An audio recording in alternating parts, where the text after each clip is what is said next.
오늘은 지혜로운 사람이라는 제목으로 하나님의 말씀을 함께 나누겠습니다. 성벽 역사가 성벽을 다시 건축하는 이 일이 52일 만에 끝나게 됩니다. 처음 무너진 때로부터 계산하면 약 144년 정도가 흘렀습니다. 오랫동안 황폐화되었던 예루살렘이 이제 성다운 모습을 조금 갖추게 되었습니다.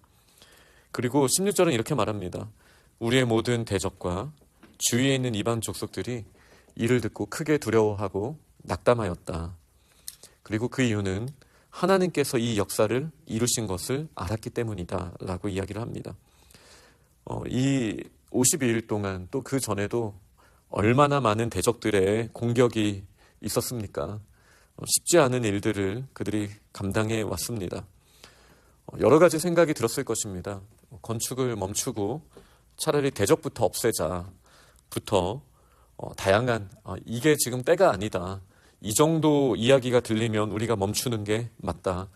지금 바사의 왕에게 반역을 한다라는 소문까지 났는데 이걸 계속하면 큰일 난다. 여러 가지 의견들이 왜 없었겠습니까? 쉽지 않은 52일이었습니다. 그러나 결국은 그 대적들을 두렵게 하는 것은 이 성벽을 완성하는 것입니다. 우리의 대적, 저 마귀, 사탄은 그 목적을 어디에 두고 있습니까? 우리가 하나님의 일을 완성하지 못하는 것에 두고 있습니다. 여러 가지 방편으로요. 우리가 초점을 하나님의 나라에 두지 않고 하나님께 두지 않고 자기 자신에게 두게 하는 것도 사탄의 방법 중에 하나입니다. 우리의 마음을 요동치게 하고 우리가 하나님의 방법이 아닌 세상의 방법을 선택하게 하는 것도 사탄의 방법입니다. 내부의 어려움을 일으키기도 하고 외부에서 위협을 우는 사자처럼 우리 앞에서 으르렁거림으로써 우리가 하나님의 나라의 일을 멈추게 하기를 원하기도 합니다. 그러나 이 모든 상황에서 우리가 그들에게 할 수 있는 최고의 무기는 하나님의 나라를 완성하는 것입니다. 지금 우리에게 맡기신 일을 끝까지 최선을 다하여서 성벽을 이루는 것, 이것이 진정으로 그들을 두렵게 하고 그들의 마음을 낙담하게 하는 것, 그리고 하나님이 역사하신다라는 것을 드러내는 방법입니다. 지금 우리가 감당해야 되는 사명이 어떤 사명이 있습니까? 우리 교회적으로도 또 개인적으로도 가정에서도 하나님이 우리에게 명령하신 성벽을 재건하는 일들이 분명히 있을 것입니다. 그러나 그것이 왜 중단되어 있고 우리가 어떤 면 때문에 두려워하고 어떤 면 때문에 지금 주저하고 있습니까? 너무 복잡한 방정식을 생각할 것 없습니다. 우리가 하나님의 나라의 일을 위하여 선한 뜻을 가지고 또 최선을 다해 나아가면 반드시 하나님의 살아계신 것이 드러나게 되고 그리고 대적하는 자들은 크게 낙심하며 그들이 하나님의 일을 막을 수 없다는 것을 깨닫게 될 것입니다. 그러니 우리의 초점은 하나님의 나라를 완성하는 것에 두어야 합니다. 이렇게 52일 만에 하나님의 나라의 성벽 건축이 끝나게 되었습니다. 17절을 보면 도비아라는 사람이 다시 나옵니다. 산발랏, 도비아, 그리고 게셈은 느헤미야서에서 대적으로 반복적으로 나오는 대적들의 리더십입니다. 특별히 암몬 사람 도비아가 오늘 본문에 나옵니다. 다 완성이 되었지만 여전히 불씨가 남아 있습니다. 유다의 리더십들이 여러 번 도비아와 소통하고 있었고 또 도비아도 그들과 소통하고 있습니다. 이 도비아는 수가냐라는 사람의 사위가 되었습니다. 또 도비아의 아들도 이제 무슬람의 딸을 아내로 맞이하였습니다. 리더십의 가문에 이 도비아라는 사람이 들어오게 되었습니다. 유다에서 그와 동맹한 자가 많았습니다. 그리고 그들은 도비아가 얼마나 괜찮은 사람인지를 계속 이야기하고 있습니다. 그리고 도비아는 편지를 통해서 여전히 느헤미야를 두렵게 하는 모습으로 6장이 마무리되고 있습니다. 여기에 저희는 두 가지 측면을 다 생각해야 합니다. 도비아는 암몬 사람이기에 절대적으로 하나님의 편에 설 수 없는 사람인가? 그렇지 않죠. 저희도 이방인이고 그 혈통 때문의 문제는 아니라는 것을 저희는 알아야 합니다. 룻도 모압 사람이지 않았습니까? 아브라함은 처음부터 예루살렘 사람이었습니까? 그렇지 않은 것이죠. 그러나 문제는 무엇입니까? 이 도비아의 문제는 무엇입니까? 그의 배경을 여전히 간직하면서 이 유다 사람들과 연합하기를 원했다라는 거예요. 우리가 크리스천이 된다는 것은 회심을 반드시 전제로 합니다. 우리가 섬기던 신, 우리가 과거에 의지하였던 모든 것, 그 거짓 우상들을 다 내려놓고 하나님 앞에 온전히 돌아오는, 마치 룻의 시어머니에게 이야기를 했던 것처럼 어머니의 하나님이 나의 하나님입니다. 어머님의 백성이 나의 백성이 될 것입니다. 라는 그 믿음의 고백 없이 도비아는 들어올 수 없었습니다. 그러니 저희가 느헤미야를 봤을 때 어떤 혈통의 문제, 어떤 사람과는 절대 우리가 하나가 될 수 없다라는 측면으로 생각할 수는 없습니다. 그러나 또 다른 측면으로는 하나님께 돌이키는 이 일 없이는 그 누구도 의지해서는 안 된다.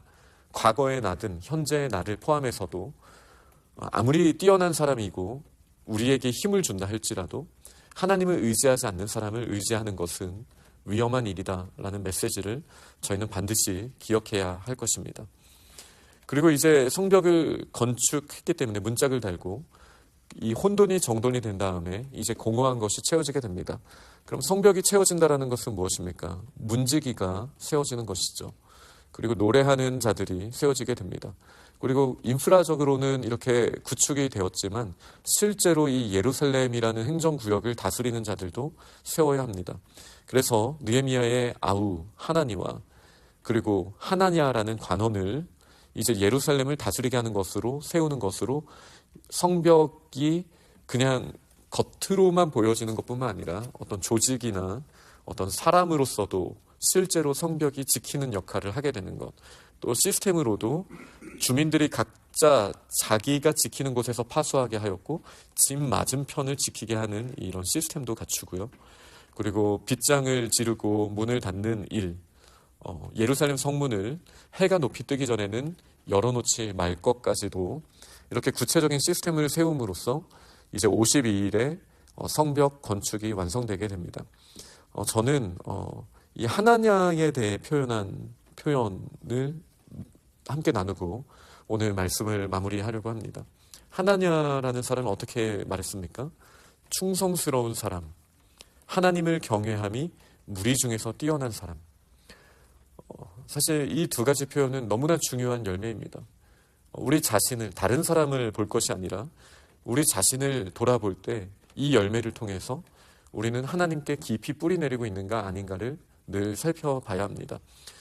제가 설교 때 종종 말씀드리는 것처럼 지혜서를, 저희 성경책에 있는 지혜서를 이제 요약을 두 표현으로 한다면 무엇이 지혜입니까? 라고 말한다면 크게 두 가지로 말합니다. 하나는 수고하는 것, 그리고 하나는 여호와를 경외하는 것. 이것이 지혜의 근본이다라고 잠언으로 대표되는 이 지혜서들은 분명하게 이야기를 하고 있습니다. 오늘 표현도 마찬가지입니다. 충성스러운 사람, 그리고 하나님을 경외하는 사람. 하나님을 사랑하기에, 하나님을 두려워하기에 나에게 맡기신 일에 최선을 다하여 수고합니다. 하나님이 세워주신 질서와 그리고 법 가운데 충성을 다합니다. 이것이 모든 하나님을 사랑하는 자, 또 지혜로운 사람이라고 불릴 수 있는, 제가 오늘 제목을 지혜로운 사람이라고 했는데요. 지혜로운 사람이라고 불릴 수 있는 사람들에게는 이 두 모습의 균형이 반드시 필요합니다. 아무리 최선을 다하고 충성하는 삶을 살지라도 그것이 여호와를 경외함에 뿌리를 두고 있지 않는다라면 세상의 헛된 노력에 불과한 것이죠. 여호와를 경외한다라고 말하면서 삶으로 최선을 다하는 섬김과 헌신이 드러나지 않는다라면 그것은 행함이 없는 거짓 믿음으로 결국은 드러나게 될 것입니다. 이 두 가지의 균형 없이 우리는 정말로 하나님을 사랑하고 이웃을 사랑한다라고 말할 수 없습니다.